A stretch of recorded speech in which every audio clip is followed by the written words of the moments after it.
Hello and welcome to Catholic Focus. The second half of 2008 and the beginning of 2009 were marked by a deepening global economic crisis.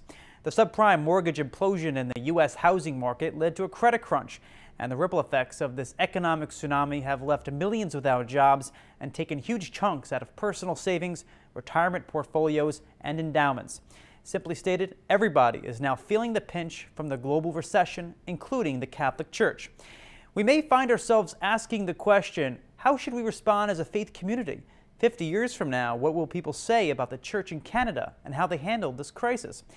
Well, if you look back at the Great Depression of the 1930s, it was a time of sacrifice and suffering, but also of growth for the Church in Canada. Today on Catholic Focus, we try and learn from the past and prepare ourselves for the present.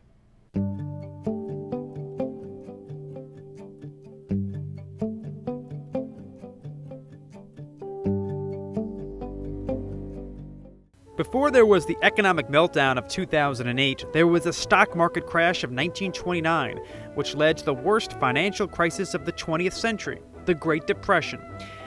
Jesuit historian Father Terence Fay has written extensively about this period of history in his book, A History of Canadian Catholics. Well, life in Canada was severely struck by the Depression, which began in 1929 in October. When the stock market crashed in New York. Also, this economy began to collapse here in Canada. And it was a great tragedy as people in the Maritimes were out of work, and many of them lost jobs. There were very few jobs. They lost 40% of their workforce at that time. And so in Toronto and Montreal, people were walking the streets trying to get work. And out on the prairies, where they were triply hit by the Depression, they were hit by the drought, and a downturn in the economy. And so in the prairies, in the heart of Canada, Ontario and Quebec, and in the Maritimes, there was great distress. And it was not uncommon that people were jumping out of buildings and trying to cope with the stress. Typically, the two areas that were hardest hit in Canada was the meltdown in the manufacturing industry, because nobody had the money to buy. People were being laid off. It was a vicious cycle. I mean, if you don't have work, you don't have the money. You can't buy the commodities, even though, ironically, they're much cheaper. And so you see in urban Canada, in particular, places like Hamilton and Toronto and Montreal, you have a severe economic downturn, massive unemployment, with some parts of the country having 1 out of every 3 workers unemployed. And then you couple that in the Canadian West with natural disasters with regard to the wheat crop in the West and the downturns in international markets for wheat. So even the stuff you can grow, it's hard to sell because of the prices. So, I mean, Canada is in dire straits. The devastation done to Canada's economy did not leave the Catholic Church unscathed. In most parts of the country, the churches were populated by new immigrants who were hit hard by the crisis. Less money in their pockets meant less money in church coffers. Many of these parishes were still fairly new. We're talking about English-speaking Canada. The church, in many ways, was still a pioneer church at that time, at least for the English-speaking parts of the country. And we were in the Depression. Catholics were not, by and large, rich members of society, and it was their donations that sustained these churches to a large degree. And so many of them suffered and had a difficult time just simply keeping the churches open. The Catholic Church is like every other institution in the country. If your parishioners are out of work, it means that much less in the collection basket. If your parishioners are out of work, it means that you have to forego many of the capital projects that you had planned. It could be the upgrading of heating systems in churches. It could be the rebuilding of churches. It could be even the foundation of new parishes. Many parishes found themselves in dire straits trying to maintain payments on a variety of things that they needed, trying to keep up the social network that many parishes had in terms of public charity. While the Depression was a time of suffering for many of the faithful, it was also an opportunity for the Church to concretely put into practice new and important teachings on the rights of workers and the social justice responsibilities of governments. In 1891, Pope Leo XIII issued a groundbreaking encyclical, Rerum Novarum. Leo XIII, he said the church has to be sympathetic to the working people because the world had gone through an industrial revolution. And at one time, workers lived at home and they all had a few acres and they could plant potatoes. With 7 acres, you could plant enough potatoes to last you through the wintertime and feed your family. But now, with the industrial age, people didn't live anymore in the country with a little patch of potatoes to feed themselves, but rather they moved from the country into the cities. And when they were in the cities, they lived in company homes. And so when they were laid off, they were evicted from their home and they had no place to go. And so Rerum Novarum cautions us that we should, as Christians, with a Christian conscience, we should be on the side of those who are needy. People who are working people, who are in the cities, and who don't have a home anymore. They're entirely reliant upon the salary they have. In 1931, in the midst of the global depression and to mark the 40th anniversary of the publication of Rerum Novarum, Pope Pius XI issued an updated encyclical, Quadragesimo Anno. One of the interesting things about Pius XI is that he really doesn't mince words. I mean, he picks up where Leo XIII leaves off with a critique of both capitalism and communism. And Pius XI is quite sharp about the failure of the capitalist system as now evident in 1931. But he's also equally critical of communism, and probably more critical of communism as a possible replacement. And so what he tries to do is not create another political system, but he tries to reinforce some of those ideas, for example, like the right to private property. That still is a basic teaching. The right to organize, the right to strike, the right for a living wage, the right for proper working conditions. So Quadragesimo Anno throws up some really important signposts. These are picked up by Canadians. Canadian Catholic responses to the Great Depression varied across the country.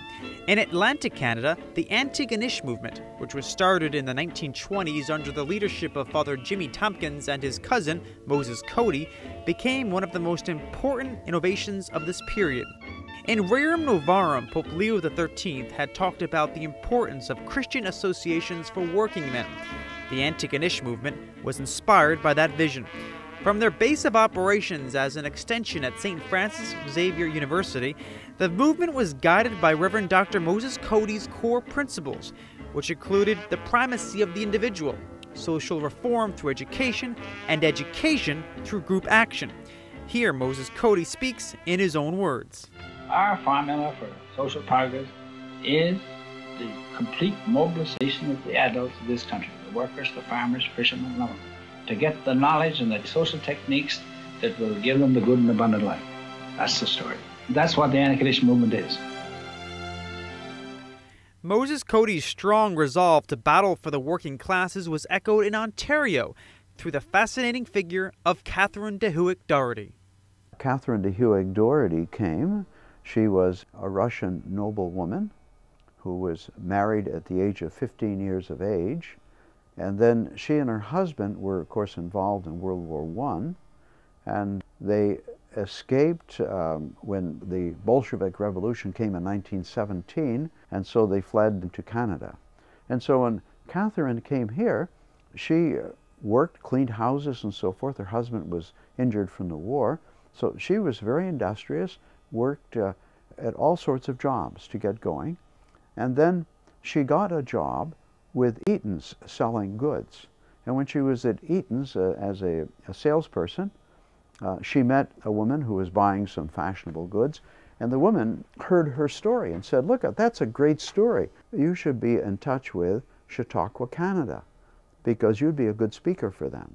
So for the next 10 years, she made about $100 a week, which was very big money in the 20s, and she had a car and an apartment and a driver and so forth like that. So she did very well.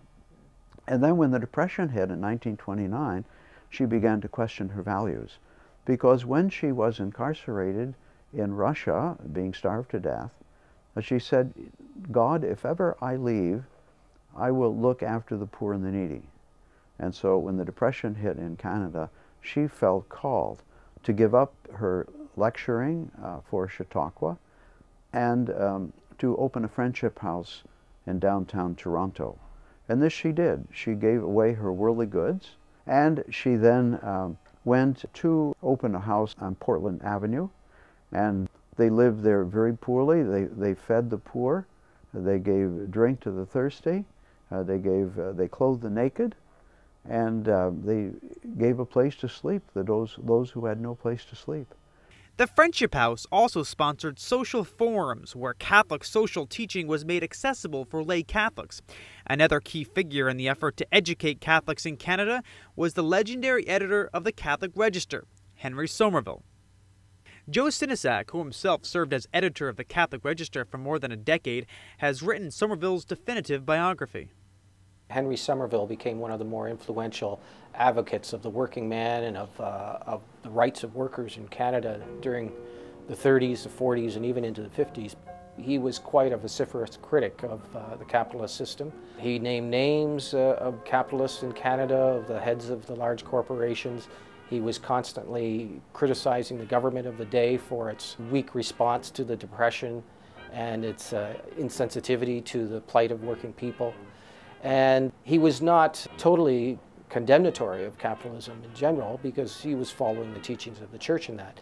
He did see it as having a role, but he certainly saw the state as having a strong role as well in taking the rough edges off capitalism and helping those who were the most in need and ensuring that capitalism didn't run roughshod over those who are the weakest members of society.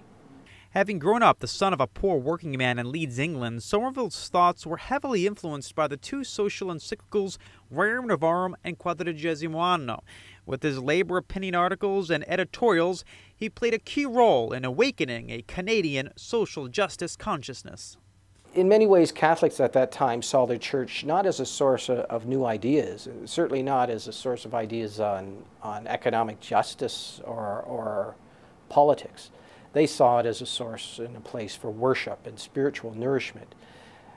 Henry Somerville, if nothing else, called on them to break out of that attitude and to also look to the church's social teachings as a source of intellectual nourishment, as a way of looking at the world of economics and politics, and to judge whether or not the temporal world was unfolding according to the gospel message.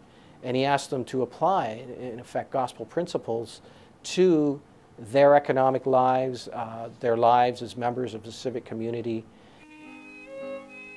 In Western Canada, the economic crisis was heightened by severe droughts, which devastated wheat crops. As a response to the crisis, a new political reality was formed, the Cooperative Commonwealth Federation. The CCF was a populist movement uniting farmers and laborers against big business. The party became the official opposition in British Columbia and Saskatchewan. It also became a controversial issue for Catholics. The CCF was founded by Protestant intellectuals from the East, from McGill, and at the same time with Western farmers. And so it was an odd combination of Eastern intellectuals with Western farmers. I guess underneath it, it was probably a Protestant idealism that was the motivating factor.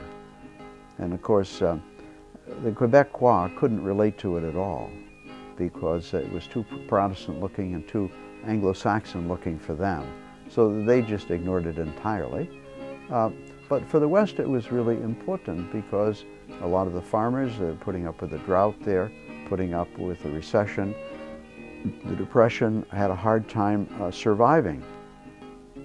And so they needed a party that would be on their side. The Tories were always considered to be a Protestant party. The Liberals were considered to be more friendly towards Catholic schools, and so the Liberals were considered to be more Catholic. But as some of the members of the CCF would say, like Eugene Cullinane, a Basilian priest, he said, the ideals of the CCF are closer to Catholic social justice than the Tories or the Liberals. And so this caused a stir. The Archbishop of Montreal condemned the CCF and told Catholics they couldn't vote for the CCF. However, clergy were divided upon that. In Toronto, Henry Somerville advised Archbishop McGuigan not to condemn the CCF because their social doctrine was very similar to Catholic doctrine. They were not anti-clerical, they were not violent. Canadian Catholics' ongoing dialogue on how to best respond to the Great Depression would forever change the face of the Church in Canada. By the onset of World War II in 1939, the economic situation in Canada began to gradually improve, but the lessons learned would remain. I think we could say that during the Depression, Canadian Catholic identity received a new dimension through the efforts of people like Henry Somerville and Baroness Catherine Doherty and the Antigonish movement in Nova Scotia. And that is an affinity with the working class and a sense of solidarity with the working class across Canada, with the needs of working people, with recognition that their church had something vital to say about the conditions which people lived under in terms of the right to a life of dignity and fair wages and dignified housing and that kind of thing. In that respect, I would say during the Depression, Canadian Catholics began to widen their horizons a bit and develop a greater sense of consciousness. It helped the Canadian Church to realize its Canadianness, because Rome sent out general directions in Rerum Novarum and Quadragesimo Anno, but they never tried to apply any of these directions directly to the Canadian scene. They put it in the hands of the bishops. And so it helped to Canadianize the hierarchy, realizing that we have to take care of these issues on our own. This is a Canadian problem that has to be solved in Canada. From Rome, they couldn't say what social justice means here in Canada. They have to allow the Canadians, people like Moses Cody and Father Jimmy Tompkins, they have to allow them to articulate what Rerum Novarum means now in Canada. I asked Dr. Mark McGowan, who has written and researched extensively on the history of the Catholic Church in Canada, how the Church can best prepare in 2009 for what some are calling the worst financial crisis since the Great Depression. I would say to the Catholic community generally, take the instruction that was given to St. Augustine as he sat in the garden, tale et lege, take and read.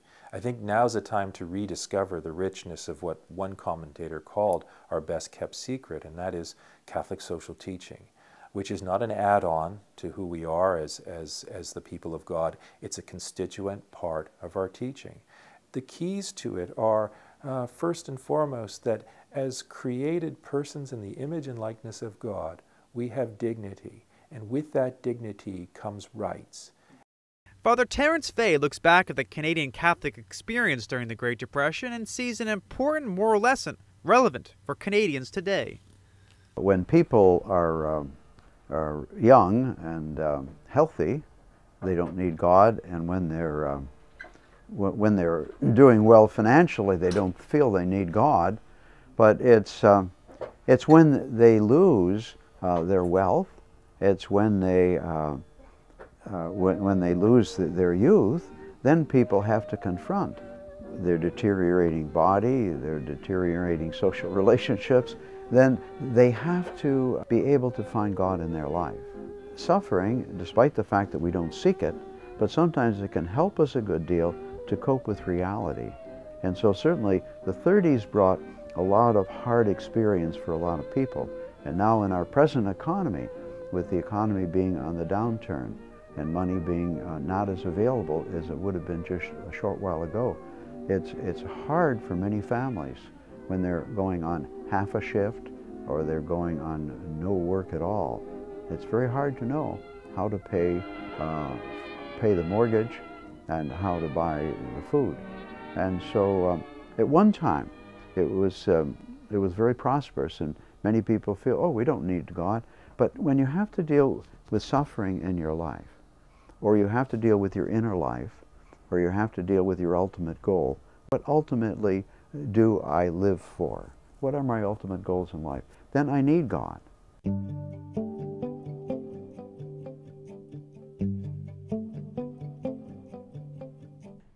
We hope you learned something about Canadian history in today's program, and we also hope that you are encouraged by the experience of the church during the Great Depression. Despite the challenges and the sufferings, we emerged a church more firmly founded in our teachings and more prepared to witness to God's love in our world. Let's pray the same holds true in today's crisis. If you have any questions or comments, we'd love to hear from you. Send us an email at focus@saltandlighttv.org. Until next time, I'm your host, David Naglieri.